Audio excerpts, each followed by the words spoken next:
The moment you stop chasing is the moment everything changes. There's a profound shift that happens when you understand that your value doesn't require validation, your worth doesn't need explanation, and your presence doesn't demand pursuit. This isn't about playing games or manipulating people. This is about recognizing a fundamental truth that most people spend their entire lives never understanding. Think about the last time you chased something desperately. Maybe it was a relationship, a friendship, a job opportunity, or even just someone's approval. Remember how it felt? That tightness in your chest, constantly checking your phone, overanalyzing every word, every interaction. You felt small, didn't you? You felt like you were diminishing yourself with every unanswered text, every ignored call, every moment spent waiting for someone else to decide your worth. Now think about the opposite. Think about a time when you walked away, when you stopped explaining yourself, when you let your silence speak volumes.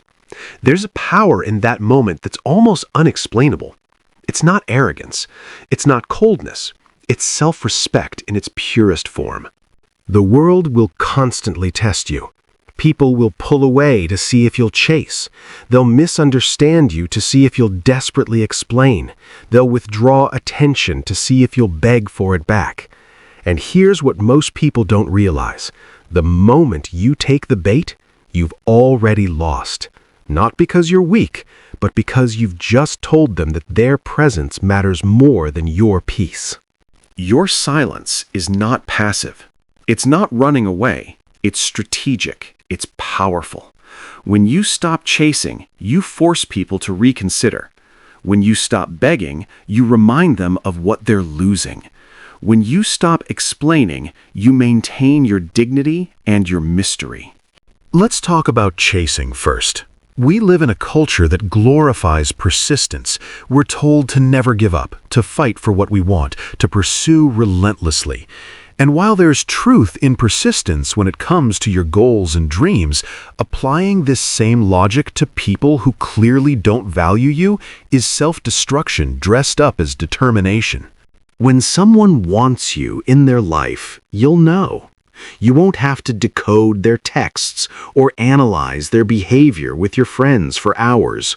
You won't have to convince them of your worth or compete for their attention.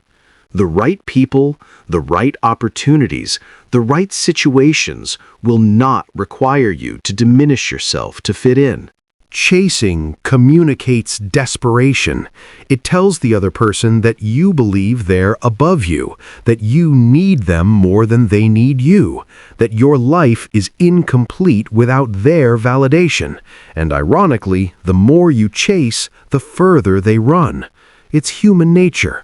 We value what we have to work for, and we take for granted what comes too easily. When you stop chasing, something magical happens. You reclaim your power. You send a clear message that your energy is precious, and you're no longer willing to invest it in people who don't reciprocate. Some people will notice and come back. Others won't. And that's the universe doing you a favor. Now, let's talk about begging. This one cuts deep because we've all done it.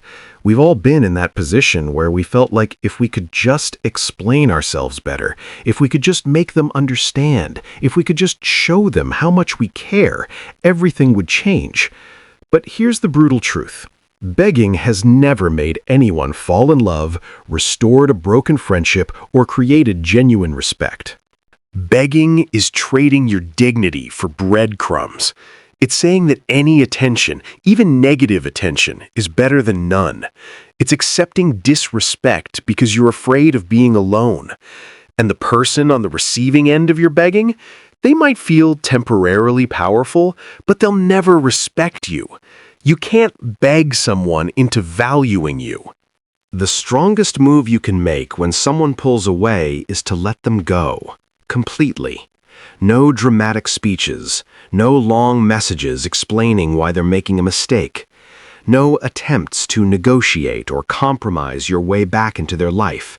Just silence, just space, just absence. Because here's what happens in that silence. They get to experience life without you.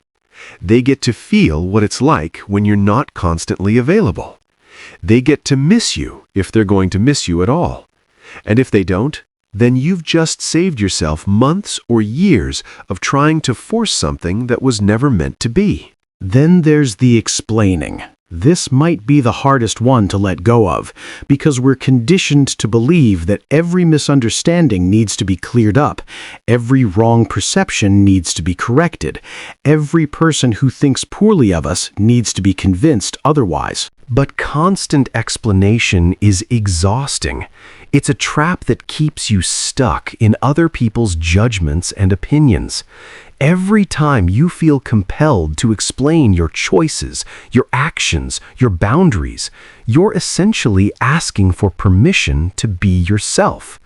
You're submitting your life to a jury of people who aren't even qualified to judge you. The people who truly know you don't need explanations. They understand your character. They give you the benefit of the doubt.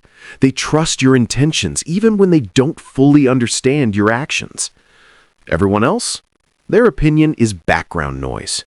When you stop explaining yourself, you maintain your power. You keep your energy for yourself instead of draining it trying to manage everyone's perception of you. You live authentically instead of constantly adjusting yourself to fit other people's comfort levels. Your silence in these moments becomes magnetic. It creates curiosity. It demonstrates strength. It shows that you're secure enough in yourself that you don't need everyone to understand or approve. And ironically, this is when people start paying attention. This is when they start wondering. This is when your value becomes undeniable because you're no longer desperately trying to prove it. But let's be clear about what this silence is and what it isn't. This isn't about being cold or playing psychological games. This isn't about punishing people or withholding communication in healthy relationships. This is about recognizing patterns of disrespect and choosing to remove yourself instead of fighting to stay where you're not valued. In healthy relationships, you communicate. You express your needs. You work through conflicts. But you do this with people who have earned that level of access to you, with people who've proven they value you, with people who reciprocate your energy and respect your boundaries. The silence we're talking about is for those situations where you've already communicated, already expressed yourself, already given chances, and nothing has changed. It's for the people who only reach out when they need something, for the relationships that drain more than they fill, for the situations where you're constantly proving your worth instead of having it recognized. This is about self-preservation. It's about understanding that your peace is more valuable than anyone's presence. It's about refusing to participate in relationships that require you to beg, chase, or constantly explain yourself into worthiness. When you embrace this approach, your life transforms. You stop wasting energy on people who don't appreciate you. You create space for relationships that are reciprocal, respectful, and genuine. You develop a quiet confidence that's more powerful than any words you could say. Your silence teaches people how to treat you. It sets a standard. It draws a line. It says without words that you know your value and you refuse to accept less than you deserve. Some people will respect this and adjust their behavior. Others will disappear from your life. Both outcomes are wins. The beautiful thing about not chasing, not begging, and not explaining is that it filters your life naturally. The people who stay are the ones worth having. The opportunities that come are the ones aligned with your worth. The relationships that develop are built on mutual respect rather than one-sided effort. This isn't about being prideful or stubborn. It's about being wise. It's about recognizing that your energy is finite and choosing where to invest it carefully. It's about understanding that sometimes the most powerful thing you can do is nothing at all. So stop chasing people who are clearly running away. Stop begging for scraps from tables you should be owning. Stop explaining yourself to people who've already decided who you are regardless of the truth. Your silence, your absence, your refusal to participate in your own devaluation is your superpower. Use it wisely. Use it often. Use it without guilt. Because the moment you do, you reclaim the power that was always yours to begin with.